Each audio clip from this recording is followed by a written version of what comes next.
दोस्तों सब तो पहले तो मेरे वालों आप सब नूं प्यार भरी सत श्री अकाल। इस वीडियो के विच अज असीं 9th जमात के मैथ की एक्सरसाइज 1.5 करांगे। यह एक्सरसाइज शुरू करने तो पहला असीं थोड़ा जिहा बेसिक बारे समझांगे, जिस दे विच तुसीं कुछ फार्मूलिਆਂ नूं जानोगे तो वह जब फार्मूले तुहाडे याद हो गए तो अगे जो तुसीं सॉल्वेशन करोगे एक्सरसाइज दे विच वो तुहानूं ईजी हो जाएगी। इसलिए पहला असीं थोड़ियां जिहियां इहदियां तत्समां बारे समझदे हां। जिवें तुसीं स्टार्टिंग दे विच फॉर्मूले पढ़े होणगे बीजगणित के, जिमें ए जोड़ बी ए माइनस बी यह बराबर हुंदा है ए स्केयर माइनस ए स्केयर माइनस बी स्केयर दे। ते इसी तरह एक फॉर्मूला हुंदा सी ए जोड़ बी दी होल स्केयर। ठीक है जी, यह बराबर हुंदा है ए स्केयर 2ab जोड़ बी स्केयर। यह अगे पिछे आ सकते नो प्रॉब्लम। तो इस तरह जब इतने माइनस होंदी सी तां यह माइनस हो जाता सी। इस तरह यह फॉर्मूले पढ़े सी। तो इन्हां फॉर्मूलेज़ दे बेस ते हुण थोड़ा जिहा कॉम्प्लीकेटेड काम की हो गया कि इत्थे सानूं स्केयर रूट लगे हुए आ गए। की आ गए जी? स्केयर रूट, या कह लो वर्गमूल लग गया। वर्गमूल ए जोड़ वर्गमूल बी, वर्गमूल ए घटा वर्गमूल बी। हुण देखो इत्थे ए दी थां ते वर्गमूल ए हो गया तो इत्थे भी वर्गमूल लग गया। ठीक है जी, तो यह वर्गमूल नाल वर्ग कैंसल हो गया। इट मीनस इस तरह इत्थे होया ए माइनस बी बन गया ये। तो यह फॉर्मूला जिहड़ा इहदे विच भी सेम होया, जिथे ए सी उत्थे वर्गमूल ए हो गया। तो इहनूं असीं उस फॉर्म दे विच ही समझदे जिवें तुहानूं इस चैप्टर दे विच दस्सिया गया है। सब तो पहलां तां जाणो कि दो संख्यावां जो वर्गमूल दे रूप विच होण, दो संख्यावां जिवें वर्गमूल ए वर्गमूल बी, जद असीं इन्हां नूं गुणा करदे हां ਤਾਂ ਅਸੀਂ ਇਹਨੂੰ ਵਰਗਮੂਲ ਦੇ ਵਿੱਚ ਇਕੱਠੀਆਂ ਕਰਕੇ ਵੀ ਲਿਖ ਸਕਦੇ ਹਾਂ। ਯਾਨੀ ਕਿ ਵਰਗਮੂਲ a ਤੇ ਵਰਗਮੂਲ b ਜਦ ਇਹਨਾਂ ਨੂੰ ਗੁਣਾ, ਇੱਥੇ ਡਾਟ ਦਾ ਭਾਵ ਹੈ ਗੁਣਾ, ਜਦ ਗੁਣਾ ਕਰਦੇ ਤਾਂ ਇਹਨਾਂ ਨੂੰ ਇਕੱਠੀਆਂ ਲਿਖ ਸਕਦੇ ਹਾਂ। ਇਸੇ ਤਰ੍ਹਾਂ ਅੱਗੇ ਡਿਵਾਈਡ ਦੇ ਵਿੱਚ ਦੇਖੋ ਵਰਗਮੂਲ a ਡਿਵਾਈਡ ਬਾਈ ਵਰਗਮੂਲ b, ਤਾਂ ਇਹਨੂੰ ਅਸੀਂ ਇਸ ਤਰ੍ਹਾਂ ਲਿਖ ਸਕਦੇ ਹਾਂ a/b ਮੀਨਸ ਵਰਗਮੂਲ ਦੇ ਜਿਹੜੇ ਵਿਚਲੇ ਅੱਖਰ ਨੇ ਉਹਨਾਂ ਨੂੰ ਕੰਬਾਈਨ ਕਰਕੇ ਅੱਗੇ ਲਿਖ ਲਿਆ। ਠੀਕ ਹੈ ਜੀ। ਇਸੇ ਤਰ੍ਹਾਂ ਹੁਣ ਉਹ ਫਾਰਮੂਲਾ ਦੇਖੋ ਜਿਹੜਾ ਤੁਹਾਨੂੰ ਸਟਾਰਟਿੰਗ ਦੇ ਵਿੱਚ ਦੱਸਿਆ, वर्गमूल a जोड़ वर्गमूल b मल्टीप्लाई बाय वर्गमूल a माइनस वर्गमूल b। इन्होंने दोनों ब्रैकेट्स में जब असीं सॉल्व करनी है, मल्टीप्लाई करने तो अगे डायरैक्ट की बन जाएगा, यही बन जाएगा a माइनस b। ठीक है जी, इस तरह याद करो। उस तो बाद जो सैकेंड होएगा वह होएगा जी a जोड़ b। ठीक है जी, इस तरह बस अलग अलग फॉर्म्स आ गई इहदियां।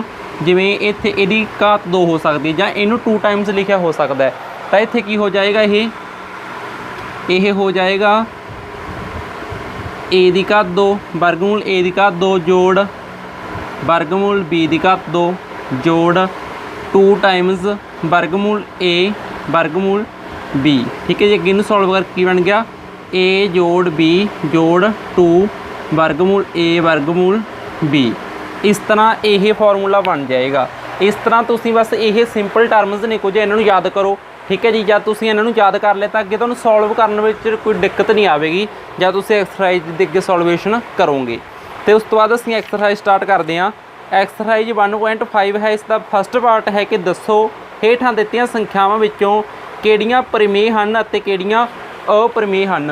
तो इहदे लई तुहानूं पहिलां असीं तरीका दस दिंदे भी कोई भी संख्या परिमेय कदों होंदी है तो अपरिमेय कदों होंदी है। सब तो पहले इन्हां दे कुछ रूल ने, जिवें देखो जद परिमेय अते अपरिमेय परिमेय अते अपरिमेय संख्यावां नूं जद असीं जोड़ करदे हां, जब असी परिमेय अते एक संख्या अपरिमेय है एक परिमेय है, उन्होंने दोनों संख्यावां का जोड़ करते हैं तो जो संख्या बनेगी साडे कोल ओह की बनेगी? अपरिमेय बनेगी। ठीक है जी, अपरिमेय बनेगी। इस तरह साडे कोल अगे रूल हैगा घटा दे लई, इस तरह जोड़ दे लई है, इस तरह गुणा दे लई हो गया। ठीक है जी, डिवाइड दे लई हो गया। ये सारिਆਂ ਦੇ ਲਈ रूल्स ने। इस तरह घटा दे लई भी की होएगा, परिमेय संख्या जब असीं अपरिमेय संख्या के विचों घटाउने आ तो यही की बनेगी? अपरिमेय ही बनेगी। ठीक है जी, यह रूल याद करो। इस तरह गुणा के लिए है, गुणा ਦੇ ਲਈ ਵੀ ਸੇਮ ਰੂਲ ਹੈ, ਇਸੇ ਤਰ੍ਹਾਂ ਵੰਡ ਦੇ ਲਈ ਹੈ। ਜੋੜ ਘਟਾ ਗੁਣਾ ਵੰਡ ਤਿੰਨਾਂ ਚਾਰਾਂ ਦੇ ਲਈ ਇਹ ਰੂਲ ਹੈ ਕਿ ਜਦ ਅਸੀਂ ਪ੍ਰਮੇਯ ਅਤੇ ਅਪ੍ਰਮੇਯ ਸੰਖਿਆਵਾਂ ਦਾ ਆਪਸ ਦੇ ਵਿੱਚ ਜੋੜ ਕਰਦੇ ਹਾਂ, ਘਟਾ ਕਰਦੇ ਹਾਂ, ਗੁਣਾ ਕਰਦੇ ਹਾਂ, ਵੰਡ ਕਰਦੇ ਤਾਂ ਉਹ ਅਪ੍ਰਮੇਯ ਸੰਖਿਆ ਹੀ ਬਣਦੀ ਹੈ। ਪਰੰਤੂ ਇੱਥੇ ਇੱਕ ਗੱਲ ਧਿਆਨ ਦਿਓ ਤੁਸੀਂ, ਸੈਕਿੰਡ ਰੂਲ ਕੀ ਬਣਦਾ ਹੈ? ਸੈਕਿੰਡ ਰੂਲ ਹੈ ਕਿ ਜਦੋਂ ਅਸੀਂ ਦੋ ਅਪ੍ਰਮੇਯ ਸੰਖਿਆਵਾਂ ਨੂੰ, ਪਹਿਲਾਂ ਸਾਡੇ ਕੋਲ ਕੀ ਸੀ, ਇੱਕ ਪ੍ਰਮੇਯ ਸੀ ਇੱਕ ਅਪ੍ਰਮੇਯ ਸੀ, ਤੇ ਹੁਣ ਕੀ ਹੋ ਗਈਆਂ ਅਪ੍ਰਮੇਯ ਅਤੇ ਅਪ੍ਰਮੇਯ। ਤਾਂ ਹੁਣ ਦੋਨੋਂ ਅਪ੍ਰਮੇਯ ਸੰਖਿਆਵਾਂ ਨੇ, ਇਹਨਾਂ ਨੂੰ ਅਸੀਂ ਜੋੜ ਕਰੀਏ, ਘਟਾ ਕਰੀਏ, ਗੁਣਾ ਕਰੀਏ, ਵੰਡ ਕਰੀਏ ਤਾਂ ਇਹ ਤਾਂ ਉਹਦੇ 'ਤੇ ਡਿਪੈਂਡ ਕਰਦਾ ਵੀ ਉਹ ਸੰਖਿਆਵਾਂ ਕੀ ਨੇ। ਮੀਨਸ ਇੱਥੇ ਫਿਕਸ ਰੂਲ ਨਹੀਂ ਹੈਗਾ। ਇਹ ਰੂਲ ਕਦੋਂ ਆ? ਜਦੋਂ ਇੱਕ ਪ੍ਰਮੇਯ ਹੋਵੇ ਇੱਕ ਅਪ੍ਰਮੇਯ ਹੋਵੇ। ਇਹ ਤਾਂ ਬੇਸਿਕਸ ਸੀ ਇਹਦਾ। ਤੁਸੀਂ ਹੁਣ ਇਹਦੇ 'ਤੇ ਬੇਸ 'ਤੇ ਆਪਾਂ ਕੁਝ ਐਗਜ਼ਾਮਪਲਸ ਕਰਦੇ ਹਾਂ ਐਕਸਰਸਾਈਜ਼ ਦੇ ਵਿੱਚੋਂ। ਐਕਸਰਸਾਈਜ਼ ਦੇ ਵਿੱਚੋਂ ਅਸੀਂ ਕੁਝ ਇੱਕ ਉਦਾਹਰਨ ਲੈ ਲੈਂਦੇ, ਜਿਵੇਂ ਕਿ ਦੇਖੋ 2 - ਵਰਗਮੂਲ 5। ਹੁਣ ਦੇਖੋ ਇੱਥੇ ਜਿਹੜਾ 2 ਹੈ ਉਹ ਕੀ ਹੈ, ਸਾਡੇ ਕੋਲ ਪ੍ਰਮੇਯ ਸੰਖਿਆ ਹੈ, ਜਦ ਕਿ ਵਰਗਮੂਲ 5 ਹੈ ਜਿਹੜਾ ਇਹ ਅਪ੍ਰਮੇਯ ਸੰਖਿਆ ਹੈ। ਤਾਂ ਹੁਣ ਇੱਥੇ ਅਸੀਂ ਇਹਨਾਂ ਦਾ ਘਟਾ ਕਰ ਰਹੇ ਹਾਂ। ਇਟ ਮੀਨਸ ਇਹਨਾਂ ਦਾ ਜਦ ਘਟਾ ਕਰਨ 'ਤੇ ਜੋ ਵੀ ਸੰਖਿਆ ਬਣੇਗੀ ਉਹ ਕੀ ਹੋਏਗੀ? ਅਪ੍ਰਮੇਯ ਹੋਏਗੀ। ਉਹ ਸੰਖਿਆ ਵੀ ਕੀ ਹੋਏਗੀ? ਅਪ੍ਰਮੇਯ ਹੋਏਗੀ। ਉਸ ਤੋਂ ਬਾਅਦ ਸੈਕਿੰਡ ਸਵਾਲ ਹੈ। ਸੈਕਿੰਡ ਸਵਾਲ ਸਾਡੇ ਕੋਲ ਹੈ ਕਿ 3 + ਵਰਗਮੂਲ 23 ਘਟਾ ਵਰਗਮੂਲ 23। ਇੱਥੇ ਪਹਿਲਾਂ ਇਹਨੂੰ ਅਸੀਂ ਸੋਲਵੇਸ਼ਨ ਕਰਦੇ ਹਾਂ, ਉਸ ਤੋਂ ਬਾਅਦ ਦੇਖਦੇ ਹਾਂ ਵੀ ਇਹਦੇ ਵਿੱਚ ਕਿਹੜੀ ਪ੍ਰਮੇਯ ਸੰਖਿਆ ਰਹਿੰਦੀ ਹੈ, ਕਿਹੜੀ ਅਪ੍ਰਮੇਯ ਰਹਿੰਦੀ ਹੈ। ਜਦ ਅਸੀਂ ਇਹਨੂੰ ਸੋਲਵ ਕਰਾਂਗੇ 3 ਜੋੜ ਵਰਗਮੂਲ 23 ਘਟਾ ਵਰਗਮੂਲ 23, ਇਹਦੇ ਨਾਲ ਇਹ ਕੈਂਸਲ ਹੋ ਗਿਆ, 3 ਬਚ ਗਿਆ। 3 ਓਨਲੀ ਪ੍ਰਮੇਯ ਸੰਖਿਆ ਹੈ, ਤਾਂ ਹੁਣ ਇਹਦੇ 'ਚ ਤਾਂ ਰੌਲਾ ਹੀ ਨਹੀਂ ਕਿ ਡਾਇਰੈਕਟ ਜੋ ਸੋਲਵੇਸ਼ਨ ਕਰਨ 'ਤੇ ਬਚੇ ਸਾਡੇ ਕੋਲ ਉਹ ਕੀ ਹੈ? ਪ੍ਰਮੇਯ ਸੰਖਿਆ। ਤਾਂ ਇਸ ਦਾ ਆਨਸਰ ਕੀ ਹੋਏਗਾ? ਪ੍ਰਮੇਯ। ਉਸ ਤੋਂ ਬਾਅਦ ਅਸੀਂ ਥਰਡ ਸਵਾਲ ਦੇਖਦੇ ਹਾਂ। ਥਰਡ ਸਵਾਲ ਹੈ ਸਾਡੇ ਕੋਲ 2 ਵਰਗਮੂਲ 7 2 ਵਰਗਮੂਲ 7। ਤਾਂ ਇੱਥੇ ਅਸੀਂ ਕੀ ਕਰ ਸਕਦੇ ਹਾਂ? ਵਰਗਮੂਲ 7 ਨਾਲ ਵਰਗਮੂਲ ਕੈਂਸਲ ਹੋ ਗਿਆ, ਤਾਂ ਉਸ ਤੋਂ ਬਾਅਦ ਕੀ ਬਚਦਾ ਸਾਡੇ ਕੋਲ? 2 / 7 ਹੈ, ਸੌਰੀ ਇੱਥੇ 7। ਤਾਂ ਸਾਡੇ ਕੋਲ ਜਿਹੜੀ ਇਹ ਸੰਖਿਆ ਬਚੀ ਹੈ ਇਹ ਪ੍ਰਮੇਯ ਹੈ। ਤਾਂ ਇਸ ਨੂੰ ਅਸੀਂ ਕੀ ਲਿਖ ਸਕਦੇ ਹਾਂ ਵੀ ਇਹ ਸੰਖਿਆ ਵੀ ਕੀ ਹੋਏਗੀ? ਪ੍ਰਮੇਯ ਹੋਏਗੀ। ਠੀਕ ਹੈ ਜੀ। ਸੋਲਵੇਸ਼ਨ ਕਰ ਲਿਆ ਕਰੋ ਥੋੜ੍ਹੀ ਜਿਹੀ ਪਹਿਲਾਂ। ਸੋਲਵੇਸ਼ਨ ਕਰਨ 'ਤੇ ਸਾਨੂੰ ਪਤਾ ਲੱਗ ਜਾਂਦਾ ਵੀ ਜੋ ਸੰਖਿਆਵਾਂ ਬਚੀਆਂ ਨੇ ਸਾਡੇ ਕੋਲ ਉਹ ਪ੍ਰਮੇਯ ਹਨ ਜਾਂ ਅਪ੍ਰਮੇਯ ਹਨ। ਉਸ ਤੋਂ ਬਾਅਦ ਜੋ ਚੌਥਾ ਸਵਾਲ ਹੈ ਉਹ ਵੀ ਦੇਖਦੇ ਹਾਂ ਅਸੀਂ।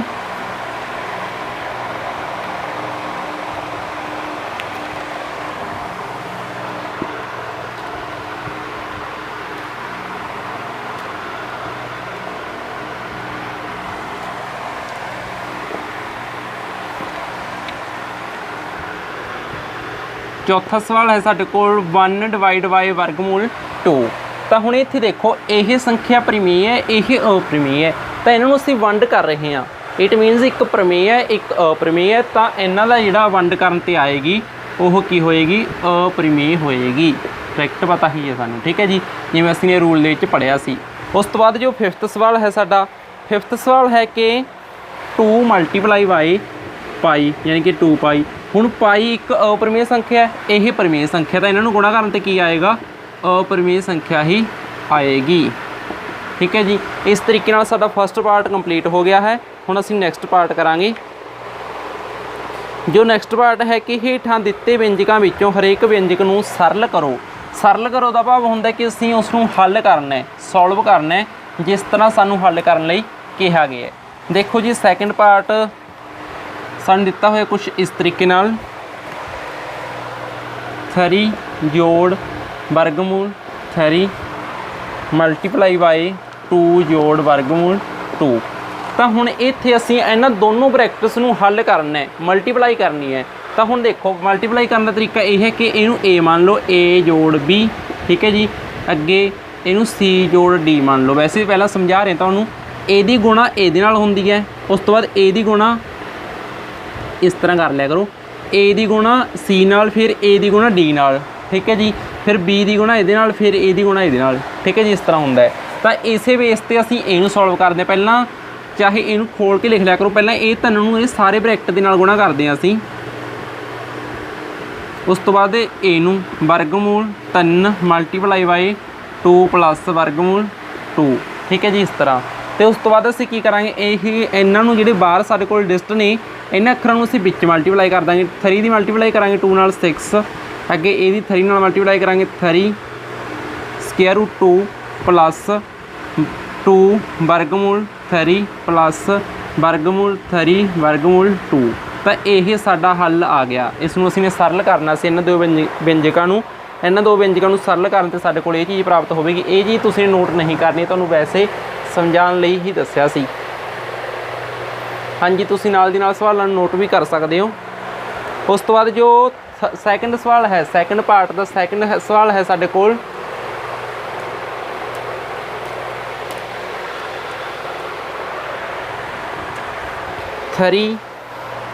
ਸੈਕਿੰਡ ਪਾਰਟ ਦਾ ਸੈਕਿੰਡ ਸਵਾਲ ਹੈ ਸਾਡੇ ਕੋਲ 3 ਜੋੜ ਵਰਗਮੂਲ 3 ਮਾਈਨਸ ਵਰਗਮੂਲ 3। ਤਾਂ ਹੁਣ ਇੱਥੇ ਤਾਂ ਅਸੀਂ ਡਾਇਰੈਕਟ ਉਹ ਫਾਰਮੂਲਾ ਹੀ ਯੂਜ਼ ਕਰ ਲਾਂਗੇ ਜੋ ਸਰਬਸੰਮਤਾ ਅਸੀਂ ਸਟਾਰਟਿੰਗ ਦੇ ਵਿੱਚ ਪੜ੍ਹੀ ਸੀ, ਉਹ ਸਰਬਸੰਮਤਾ ਹੀ ਅਸੀਂ ਇੱਥੇ ਯੂਜ਼ ਕਰ ਸਕਦੇ ਹਾਂ। ਦੇਖੋ a ਜੋੜ b a ਮਾਈਨਸ b, ਠੀਕ ਹੈ ਜੀ, ਇਸ ਤਰ੍ਹਾਂ। ਤਾਂ ਇੱਥੇ ਉਹ ਫਾਰਮੂਲਾ ਕੀ ਸੀ ਕਿ a square minus b square, a ਕਿੰਨੀ ਹੈ 3 ਦੀ ਘਾਤ 2 ਮਾਈਨਸ b ਕਿੰਨੀ ਹੈ ਵਰਗਮੂਲ 3 ਇਸ ਦੀ ਵੀ ਘਾਤ 2। ਤਾਂ ਇੱਥੇ ਸਾਡੇ ਕੋਲ ਕੀ ਬਣੇਗਾ 9 minus 3 that is equal to 6। ਉਸ ਤੋਂ ਬਾਅਦ ਅਸੀਂ ਥਰਡ ਸਵਾਲ ਕਰਦੇ ਹਾਂ ਇਸ ਐਕਸਰਸਾਈਜ਼ ਦਾ। ਜੋ ਥਰਡ ਸਵਾਲ ਹੈ ਸਾਡੇ ਕੋਲ ਉਹ ਹੈ ਜੀ ਕਿ ਵਰਗਮੂਲ 5 ਜੋੜ ਵਰਗਮੂਲ 2, ਇਸ ਦੀ ਸਾਰੇ ਦੀ ਘਾਤ 2 ਹੈ। ਤਾਂ ਇੱਥੇ ਅਸੀਂ ਜਿਹੜੀ ਤਤਸਮ ਸਟਾਰਟਿੰਗ ਦੇ ਵਿੱਚ ਪੜ੍ਹੀ ਸੀ ਉਹੀ ਯੂਜ਼ ਕਰਾਂਗੇ। ਦੇਖੋ ਜੀ ਕੀ ਸੀ a ਜੋੜ b ਦੀ ਘਾਤ 2, ਤਾਂ ਇੱਥੇ ਅਸੀਂ ਕੀ ਕਰਾਂਗੇ a ਦੀ ਘਾਤ 2, ਪਹਿਲਾਂ ਫਾਰਮੂਲਾ ਲਿਖ ਲਓ, a ਜੋੜ b ਦੀ ਘਾਤ 2 ਬਰਾਬਰ ਹੁੰਦੀ ਹੈ a square plus b square plus 2ab, ਠੀਕ ਹੈ ਜੀ। ਹੁਣ ਇੱਥੇ a ਕਿੰਨਾ ਸਾਡੇ ਕੋਲ ਵਰਗਮੂਲ 2 ਹੈ, ਤਾਂ ਦੇਖੋ ਵਰਗਮੂਲ 5 ਦੀ ਘਾਤ 2 ਜੋੜ ਵਰਗਮੂਲ 2 ਦੀ ਘਾਤ 2 ਜੋੜ 2 ਗੁਣਾ a ਕਿੰਨਾ ਸਾਡੇ ਕੋਲ ਵਰਗਮੂਲ 5 ਗੁਣਾ b ਕਿੰਨਾ ਸਾਡੇ ਕੋਲ ਵਰਗਮੂਲ 2। ਇਹਨੂੰ ਇਹਦੇ ਨਾਲ ਕੰਪੇਅਰ ਕਰਕੇ a ਵੀ ਕਹਿ ਰਹੇ ਹਾਂ ਅਸੀਂ। ਤਾਂ ਦੇਖੋ ਅੱਗੇ ਵਰਗਮੂਲ ਨਾਲ ਇਹ ਵਰਗਮੂਲ ਹੈ ਜਿਹੜਾ ਇਹ ਵਰਗ ਦੇ ਨਾਲ 2 ਨਾਲ ਕੈਂਸਲ ਹੋ ਜਾਂਦਾ ਹੈ। ਤਾਂ ਇੱਥੇ ਕੀ ਬਚ ਗਿਆ ਸਾਡੇ ਕੋਲ 5, ਇੱਥੇ ਕਿੰਨਾ ਬਣ ਗਿਆ ਕੈਂਸਲ ਕਰਕੇ 2 ਪਲੱਸ ਇੱਥੇ ਕੀ ਬਚ ਗਿਆ ਸਾਡੇ ਕੋਲ 2 ਵਰਗਮੂਲ 5 ਵਰਗਮੂਲ 2, ਠੀਕ ਹੈ ਜੀ। ਅੱਗੇ ਐਡ ਕਰਕੇ ਬਣ ਗਿਆ ਸਾਡੇ ਕੋਲ 7 ਪਲੱਸ 2 ਵਰਗਮੂਲ, ਇਹਨੂੰ ਵਿੱਚ ਮਲਟੀਪਲਾਈ ਕਰ ਸਕਦੇ ਹਾਂ। ਅਸੀਂ ਸਟਾਰਟਿੰਗ ਦੇ ਵਿੱਚ ਪੜ੍ਹਿਆ ਸੀ, ਕੀ ਲਿਖ ਸਕਦੇ ਇਹਨੂੰ 5 ਮਲਟੀਪਲਾਈ ਬਾਈ 2, ਆਨਸਰ ਕਿੰਨਾ ਆਏਗਾ 7 ਪਲੱਸ 2 ਵਰਗਮੂਲ 10, ਠੀਕ ਹੈ ਜੀ। ਅੱਗੇ ਜੇਕਰ ਤੁਸੀਂ ਇਹਨੂੰ ਨਹੀਂ ਸੋਲੂਸ਼ਨ ਕਰਨੀ ਤਾਂ ਇੱਥੇ ਵੀ ਛੱਡ ਸਕਦੇ ਸੀ, ਇਸ ਨੂੰ ਡਾਇਰੈਕਟ ਅਸੀਂ ਵਰਗਮੂਲ 5 ਵਰਗਮੂਲ 2 ਵੀ ਲਿਖ ਸਕਦੇ ਸੀ, ਬਟ ਸੋਲੂਸ਼ਨ ਕਰਿਆ ਕਰੋ, ਵਧੀਆ ਇਹਦੇ ਨਾਲ ਐਕਸਪਲੇਨ ਹੁੰਦੇ ਨੇ ਸਵਾਲ। ਉਸ ਤੋਂ ਬਾਅਦ ਜੋ ਨੈਕਸਟ ਸਵਾਲ ਹੈ ਉਹ ਤੁਸੀਂ ਖੁਦ ਕਰਨੇ, ਪ੍ਰੈਕਟਿਸ ਦੇ ਲਈ ਦੇ ਰਹੇ ਹਾਂ ਤੁਹਾਨੂੰ। ਉਸ ਤੋਂ ਬਾਅਦ ਜਿਹੜਾ ਥਰਡ ਸਵਾਲ ਹੈ ਇਹਨੂੰ ਇੱਕ ਵਾਰ ਸੁਣ ਲਓ ਕਿ ਤੁਹਾਨੂੰ ਯਾਦ ਹੋਵੇਗਾ ਕਿ ਪਾਈ ਨੂੰ ਇੱਕ ਚੱਕਰ ਦੇ ਘੇਰੇ ਅਤੇ ਉਸ ਦੇ ਵਿਆਸ ਦੇ ਅਨੁਪਾਤ ਨਾਲ ਪਰਿਭਾਸ਼ਿਤ ਕੀਤਾ ਜਾਂਦਾ ਹੈ, ਅਰਥਾਤ ਪਾਈ ਬਰਾਬਰ c/d ਹੈ। ਇਸ ਤੱਥ ਦਾ ਵਿਰੋਧ ਕਰਦਾ ਹੋਇਆ ਦਿਖਾਈ ਦਿੰਦਾ ਹੈ ਪਾਈ ਅਪਰਿਮੇਯ ਹੈ। ਇਸ ਵਿਰੋਧ ਦੀ ਦਲੀਲ ਤੁਸੀਂ ਕਿਸ ਤਰ੍ਹਾਂ ਦਿਓਗੇ?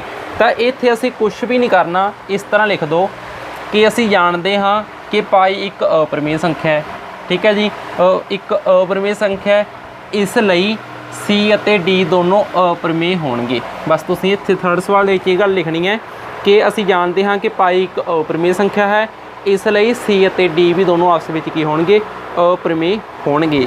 ਦੇਖੋ ਜੀ ਉਸ ਤੋਂ ਬਾਅਦ ਜੋ ਫੋਰਥ ਸਵਾਲ ਹੈ ਤੁਹਾਡੇ ਕੋਲ, ਫੋਰਥ ਸਵਾਲ ਵੈਸੇ ਕਾਪੀ 'ਤੇ ਕਰਨ ਵਾਲਾ ਹੈ, ਇਹਨੂੰ ਨਾਪ ਕੇ ਚੰਗੇ ਤਰੀਕੇ ਨਾਲ।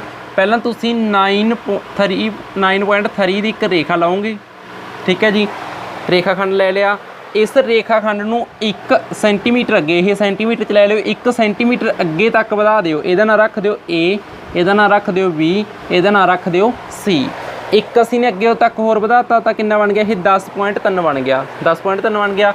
ਤਾਂ ਹੁਣ ਇਹ ਸਾਰੇ ਦਾ ਅੱਧ ਕਰਾਂਗੇ ਅਸੀਂ, ਹਾਫ ਕਿਸ ਤਰ੍ਹਾਂ ਕਰਾਂਗੇ, ਇੱਥੇ ਤੋਂ ਪ੍ਰਕਾਰ ਰੱਖ ਕੇ ਇਸ ਤਰ੍ਹਾਂ ਪ੍ਰਕਾਰ ਖੋਲ੍ਹ ਕੇ ਇਸ ਤਰ੍ਹਾਂ ਚੱਕਰ ਲਗਾਵਾਂਗੇ ਅਸੀਂ। ਉਸ ਪ੍ਰਕਾਰ ਦੇ ਨਾਲ ਅਸੀਂ ਸਮ ਦੋ ਭਾਜਕ ਖਿੱਚਾਂਗੇ, ਇੱਥੇ ਕੀ ਬਣ ਜਾਏਗਾ ਸਮ ਦੋ ਭਾਜਕ, ਜਿਹਦਾ ਨਾਂ ਅਸੀਂ ਨੇ ਕੀ ਰੱਖਤਾ d।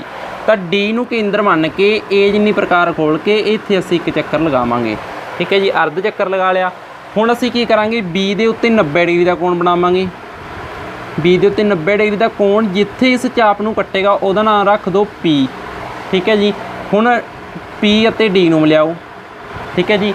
इस तरह अंत विच असीं की लिख दांगे, इत्थे पी डी बराबर 9.3 वर्गमूल है। यह किवें बने, यह एक्सप्लेनेशन तुहानूं दस दिंदे आ कि कोई भी संख्या लैके असीं उस जिन्नी दा माप लैके जद असीं एक यूनिट वधा के अगे सैमी सर्कल खिच दिंदे आ तां उसदा जिहड़े हाफ तो लैके इस सर्कल के किसी भी कोने के उत्ते जब असीं ओह टच करदा उसका समदोभाजक उत्थे जो रेखा बनती है उसनूं असीं उसके वर्गमूल विच लिख सकते हैं। यह प्रॉपर्टी एक अगे एक्सप्लेनेशन तुहानूं वड्डियां क्लासां विच आवेगी, तुसीं उत्थे भी देख सकते हो। एक बार तुसीं इस सवाल नूं इस तरह ही करना है 4th पार्ट नूं। हाँ जी, जो 5th पार्ट है उसके स्टेटमेंट्स तुहानूं इस तरीके नाल दित्तियां गईयां ने। इहदे विच अज असीं 5th पार्ट दे नाल रिलेटेड 3 सवाल करांगे, बाकी तुसीं खुद करने ने, प्रैक्टिस करनी है। सब तो पहले तो ये जानो कि यह जी उपर वाली संख्या होंदी है यह होंदी है अंश, हेठां वाले हुंदा है हर। इस पार्ट दे विच असीं ने हरां दा प्रमेयीकरण करना सी। प्रमेयीकरण का भाव की है कि जेकर सानूं इस तरीके नाल कुछ दिता होया यानी कि 1 वर्गमूल ए दिता होया, इसका हर कितना साडे कोल वर्गमूल ए, तो इस हर नूं उपर गुणा करनी है नाले नीचे गुणा करनी है। बट एक कंडीशन है कि इसका साइन चेंज कर देना जब यह प्लस या माइनस के होवे, बट इत्थे प्लस या माइनस के कोई टर्म सानू नहीं दी हुई, असी डायरैक्ट वर्गमूल ए नूं नाले उपर मल्टीप्लाई करांगे नाले नीचे मल्टीप्लाई करांगे। ठीक है जी, तो उपर मल्टीप्लाई करके की बन गया साडे कोल वर्गमूल ए, नीचे मल्टीप्लाई करके की बनेगा वर्गमूल ए मल्टीप्लाई बाय वर्गमूल ए। तो इत्थे वर्ग ए आ जाएगा ओनली, क्योंकि विच वाली चीज़ें की हो जाएगी मल्टीप्लाई हो जाएगी, तो की बन गया ए की घात 2 बन गई, जी घात 2 होंगी है वह वर्गमूल के नाल कैंसल हो जाती है। जिवें तुहानूं असीं स्टार्टिंग दे विच दस्सिया सी, स्टार्टिंग दे असीं ने मल्टीप्लाई की तत्सम की सी, उसके दस्सिया सी। देखो इस नूं सॉल्व करते हैं असीं, इसका हर है जी साडे कोल वर्गमूल 7। वर्गमूल 7 नूं असीं उपर मल्टीप्लाई करांगे, नाल दी नाल असीं वर्गमूल 7 नूं नीचे मल्टीप्लाई करांगे।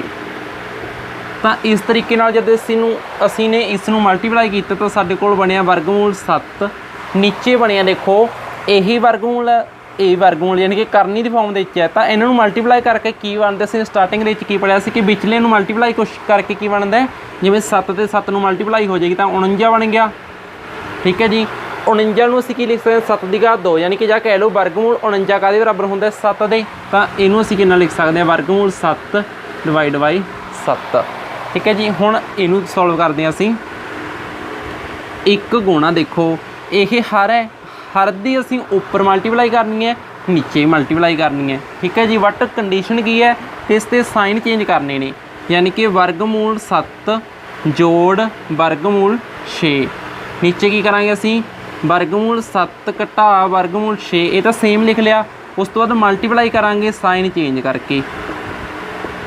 ठीक है जी, इस तरीके नाल तो उपर तो 1 नाल मल्टीप्लाई किया तो सेम चीज़ रहेगी, यानी कि वर्गमूल 7 जोड़ वर्गमूल 6, नीचे साडे कोल की बन गया ए माइनस बी ए प्लस बी, जिवें तुहानूं स्टार्टिंग दे दस्सिया सी। तो यह काहदे बराबर हुंदा है ए स्केयर माइनस बी स्केयर। ए किन्ना साडे कोल वर्गमूल 7, वर्गमूल 7 की स्केयर की तो 7 बच गए साडे कोल। ठीक है जी, इस तरह 6 वर्गमूल 6 की घात 2 की तो की बन गया साडे कोल 6। ठीक है जी, क्योंकि वर्गमूल नाल वर्ग कैंसल हो जानी है, यानी कि घात 2 जी वो कैंसल हो जाती है। तो की आ गया साडे कोल वर्गमूल 7 जोड़ वर्गमूल 6 डिवाइड बाई 1। यह साडा इसका प्रमेयीकरण हो गया, हर का प्रमेयीकरण किया असीं ने। इसी तरह इत्थे करांगे हर किन्ना साडे कोल वर्गमूल 5 जोड़ वर्गमूल 2, तो इत्थे असीं इहनूं मल्टीप्लाई करांगे वर्गमूल 5 जोड़ वर्गमूल 2, इहनूं डिवाइड करांगे असीं काहदे नाल, इत्थे माइनस हो जाएगा, साइन चेंज करना होंदे ना। वर्गमूल 5 जोड़ वर्गमूल 2, इनू असीं मल्टीप्लाई करांगे वर्गमूल 5 घटा वर्गमूल 2 दे नाल। ठीक है जी, उपर सेम चीज़ रहेगी, की बन गया साडे कोल वर्गमूल 5 घटा वर्गमूल 2। तो इत्थे देखो ए प्लस बी ए माइनस बी, तो काहदे बराबर होगा ये ए स्केयर माइनस बी स्केयर। ए किन्नी साडे कोल वर्गमूल 5, वर्गमूल 5 की घात 2 की तो की बन गया साडे कोल 5 बन गया। इसी तरह वर्गमूल 2 की घात 2 की तो की बन गया साडे कोल 2 बन गया। तो वर्गमूल 5 घटा वर्गमूल 2 डिवाइड बाई 3। इस तरीके नाल असीं ने यह पार्ट कंप्लीट कर लिया है। साडी एक्सरसाइज है जी वो कंप्लीट हो चुकी है, इसलिए तुसीं इन्हां सवालों नोट कर सकते हो।